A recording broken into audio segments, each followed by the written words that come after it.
चला आपण लिंबाच्या मळ्यात जाऊया आणि लिंब तोडूया. काय म्हणतात, फुकाचं लिंबू आहे, तोडायला काय हरकत नाहीये. चला आपण जाऊया. म्हणजे बाजारात गेलं तर 50 रुपयाचं एक लिंबू आहे, पण मला फुकाट आहे, काय विषय नाही. चला आता बघा, नंदी मारू शकतो आपल्याला. चला चला चला चला चला चला कॅमेरा मग.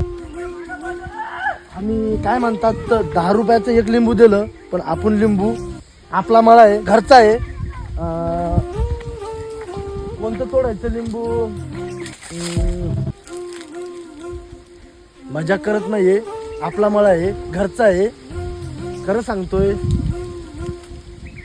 तोडायचं तर आहे लिंबू, पण हे लिंबू छोटं आहे आणि हे लिंबू मोठं आहे. हे दोघं सगळे चुलत भाव आहेत.